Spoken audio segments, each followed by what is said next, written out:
भजन सुमिरन बनने लगेगा।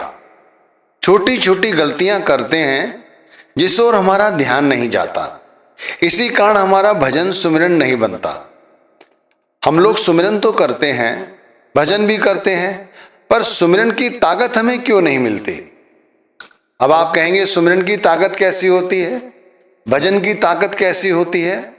भाई सुमिरन की ताकत होती है कि हमें दुनिया में किसी भी चीज से डर नहीं लगता, हमें किसी भी चीज की आसक्ति नहीं रहती और हमारा ख्याल संसार की माया से, संसार के मोह से, संसार के बंधनों से अलग रहता है।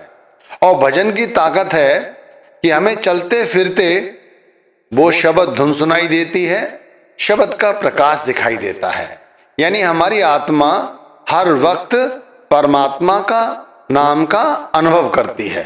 ये भजन सुमिरन की ताकत हुई। अब हमें ये ताकत नहीं मिलती तो इसका मतलब है कि हमारा भजन सुमिरन सही नहीं बन रहा है। तो क्या करना होगा? हमसे जहां गलती हो रही है, जो छोटी छोटी गलतियां हैं, मैं उन्हें आपको समझा रहा हूं और हमें उन गलतियों से बचना है।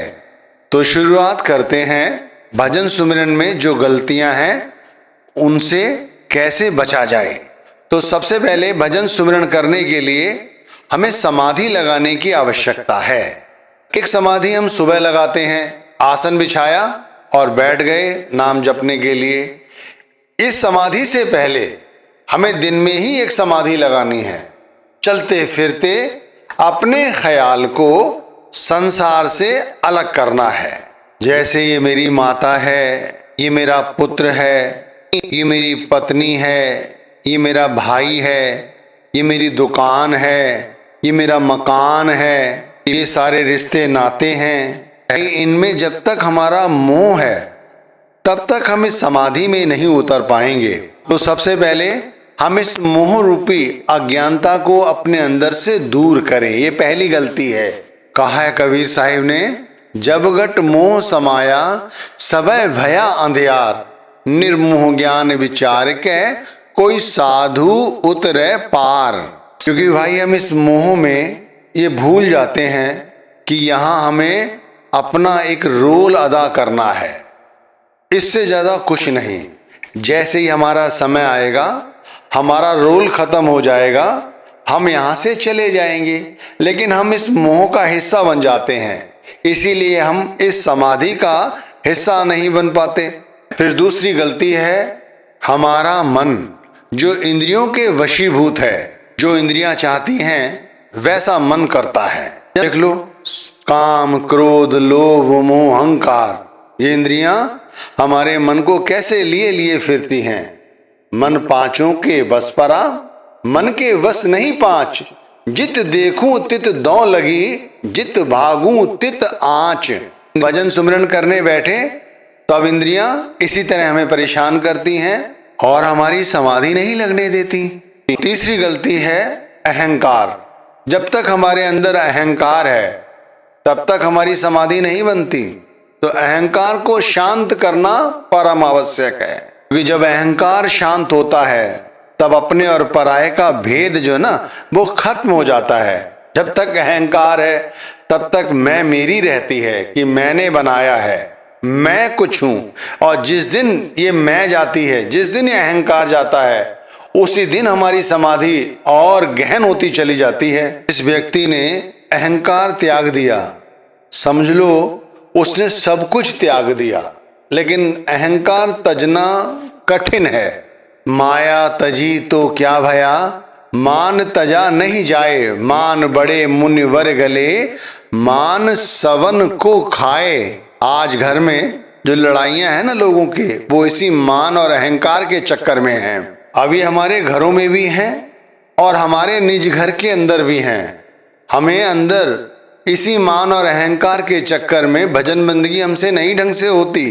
क्योंकि भाई जब अंदर मन शीतल हो जाता है, जब मन में ये संतोष आ जाता है कि कुछ भी नहीं है बाहर, अंदर भी कुछ नहीं है उस ईश्वर के सिवाय, तब ये जो सारा संसार है वो हमें अपना दिखाई देता है, संसार में परमात्मा दिखाई देता है। कहा गया है ना, जग में बैरी को नहीं, जो मन शीतल होए, यह आपा तू डार दे, दया करे सब कोई। एक बार ये मैं मेरी छोड़ के तो देखो, फिर कैसे हमारी ये समाधि लगती है और उस समाधि में हमें कितना सुकून आता है। अब इसके बाद आती है हमारी चेतना, कि हम अपनी चेतना का अनुभव करें। जब सुमिरन भजन करते हैं तब ये देखो कि हमारी चेतना किधर जाती है, बहिर्मुखी हो रही है या ऊपर की ओर चढ़ रही है। क्योंकि अगर वो ऊपर की ओर चढ़ेगी तो हमें गहन शांति देगी, गहन आनंद का अनुभव होगा, और यदि बहिर्मुखी होगी तो फिर हमें कुछ अनुभव नहीं होगा। संसार हमारे अंदर घूमता रहेगा, संसार की शक्लें, संसार की बातें हमारे ध्यान में आती रहेंगी। देखो, जब पूर्ण समाधि हमारे अंदर बन जाती है तब हमारे अंदर हमें प्रकाश का अनुभव होता है। कुछ लोगों को आवाज यानी धुन का भी अनुभव होता है, लेकिन होता कैसे है, बाहर के पट दई के अंदर के पट खोल। देखो, इस सारी बात को मैं फिर से दोहरा रहा हूं, धीरे से समझने की कोशिश करें। हम जब भी भजन सुमिरन करने बैठते हैं हमारा ख्याल बहिर्मुखी होता है। हम बहुत कोशिश कर रहे हैं लेकिन हमारा ख्याल अंतर्मुख नहीं होता। तो कहीं ना कहीं हमसे बहुत बड़ी त्रुटि हो रही है। कोई बड़ी त्रुटि नहीं है, छोटी छोटी चीजें। देखो, छोटी छोटी चीजें हैं जिन पर ध्यान नहीं देते, इसी कारण से हमारा भजन सुमिरन नहीं बनता। भजन में बहुत ताकत है और सुमिरन में भी बहुत ताकत है, ना ही हमें इनकी शक्तियों का अनुभव होता है। अब सुमिरन में इतनी ताकत है कि यदि हमारे अंदर सुमिरन की जो माला है हर वक्त चलती रहे, नाम जब चलता रहे, तो हमारा ख्याल संसार की शक्लों पदार्थों के साथ नहीं जुड़ता। हम संसार में रहते हैं, संसार के कार्य व्यवहार भी करते हैं, लेकिन इनके साथ हमारा ख्याल नहीं जुड़ता। यानी हमें सुमिरन की ताकत अंदर महसूस होती है, हमारी आत्मा को खुराक मिलती है, हमारी आत्मा सजगता से, प्रबलता से ऊपर की ओर चढ़ती है।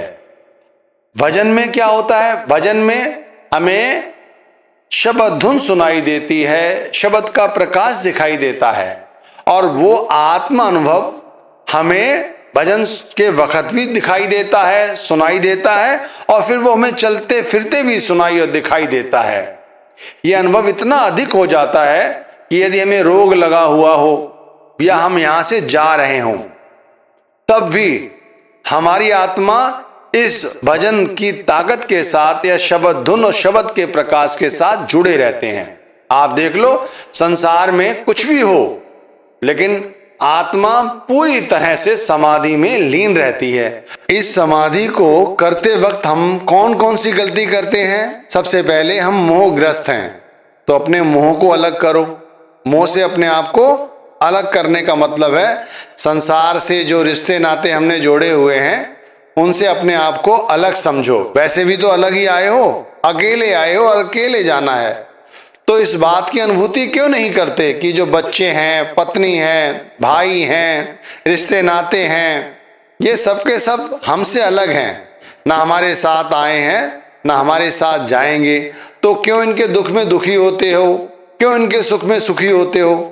तो पहले जो इनसे मोह का रिश्ता है वो अपने आप से इन्हें दूर करो। जब अपने आप से इनको दूर करोगे तब अंदर कुछ अलग अनुभव होगा। फिर उसके बाद हमारे अंदर फिर अपनी इंद्रियों को संयमित करो। हमारी इंद्रियां जो चाहती हैं वही सोचती हैं, फिर हम वही सब करने लग जाते हैं। नहीं भाई, हमें वो सब सोचना है जो हमारे लिए जरूरी है। इंद्रियों के पीछे पीछे भागने से कोई फायदा नहीं है। मन एक मिनट यहाँ है, दूसरे पल वहां है। मन तो तरह तरह से हमें नाच नचाता है, मन के अधीन नहीं होना है।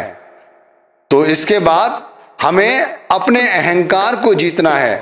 अहंकार जब खत्म होगा तब अंदर शांति होगी, अंदर पूर्ण आनंद होगा। अहंकार, मान बढ़ाई, इसी में तो सारी दुनिया फंसी हुई है और हम भी इसी का हिस्सा हैं।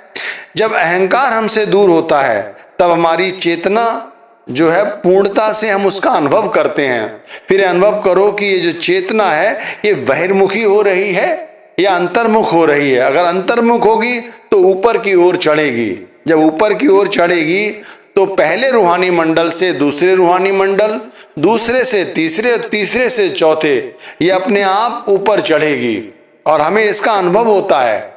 चेतना जब ऊपर चढ़ती है तब हमें इसका अनुभव होता है। कैसे अनुभव होता है कि समाधि लगी होती है और हमारा नीचे का शरीर सुन्न पड़ने लगता है। सबसे पहले हमारे हाथ सुन्न होते हैं, फिर हमारे पैर सुन्न होते हैं, फिर हमारा धड़ सुन्न होता है, फिर ऊपर हमारी चेतना चढ़ती चली जाती है। ठीक ऐसे हमारे साथ मरते वक्त भी होता है कि जब हम यहां से जाएंगे उस समय भी हमारे साथ ऐसा ही होगा। ठीक जीते जी मरने का अभ्यास करते हैं उस समय भी ऐसा ही अनुभव होता है। लेकिन दोनों में अंतर यह है कि जब हम मरते हैं तब ये चेतना फिर वापस इस शरीर में नहीं आती, लेकिन समाधि के समय जब हम ऐसा अनुभव करते हैं तो जैसे जैसे चेतना ऊपर चढ़ती है रूहानी मंडलों में, ठीक वैसे वैसे क्रमबद्ध तरीके से ही फिर नीचे आती है। तो इस तरह से हम जीते जी मरने का अभ्यास करते हैं। तो ये हुआ भजन सुमिरन करने का सही तरीका। ये भजन सुमिरन हमें ताकत देगा और ताकत दे रहा है। आप देख लो, इतनी बड़ी गुरु की संगत है या लोग बढ़ चढ़कर हिस्सा ले रहे हैं, तो ऐसा नहीं है कि सभी भेड़ चाल में लगे हुए हैं। हम में से बहुत सारे ऐसे लोग हैं जो चलते फिरते शब्द धुन शब्द के प्रकाश का अनुभव कर रहे हैं। उनकी चेतना हर वक्त ऊपर रूहानी मंडलों पर रहती है। यहाँ रहते हैं घर परिवार में, देख लो किस तरह रहते हैं। ना घर परिवार से वो उलझे हुए हैं और घर परिवार के काम धंधे भी कर रहे हैं, लेकिन उन्होंने किसी के साथ ना आसक्ति पाली हुई है, ना ही किसी के साथ अहंकार है उनका। वो केवल निमित्त एक सेवादार हैं। इसी तरह हमें संत मत पर अपने आप को ढालना है। भजन सुमिरन की ताकत हमारे अंदर तभी अनुभव होगी जब हम इस तरह से नाम की भजन बंदगी करें। हम तो करते ही हैं कि जैसे ही सुबह उठते हैं बस उसी पलंग पर बैठे बैठे 2 मिनट आंख बंद कर ली, नाम जप लिया, समझ लिया, काम हो गया। ऐसे थोड़ी बनता है। उसी तरह फिर आए रात में और उसी जगह बैठे और आंखें बंद की, 2 मिनट नाम जपा, फिर सो गए। बहुत से लोग तो रात को उठ भी जाते हैं 3 बजे और नाम जपना शुरू कर देते हैं, फिर थोड़ी देर में सो जाते हैं। अरे चेतना को जागृति देनी है, चेतना को जागना है। समाधि 2 तरह की हुई, एक निर्जीव, एक सजीव। निर्जीव तो वो हुई जो हम सो गए, जैसे हम सो जाते हैं, एक समाधि है। सारे दिन की थकावट हमारी दूर होती है। अगर हम नहीं सोएंगे तो हमारा शरीर सही तरह से कार्य नहीं करेगा, ये भी समाधि है। लेकिन इस समाधि से शरीर को आराम मिलता है। सजीव समाधि तो वो हुई जिसके अंदर हमारी आत्मा को शक्ति मिलती है, हमारी आत्मा परमात्मा का अनुभव करती है। और वो कैसे? बगैर सोए, बगैर आलस्य के, बगैर इंद्रियों के मोह में पड़े हुए, बगैर किसी आसक्ति के, बगैर किसी इच्छा के, बगैर कोई कामना मन में लाए नाम जप करना। अभी से हमें यही करना है। हमें अपना भजन सुमिरन सार्थक बनाना है। इसके लिए हमें अपने आप को पूर्ण समाधि में उतारना है। जैसे भी हो अपने ख्याल को शब्द के साथ जोड़ के रखना।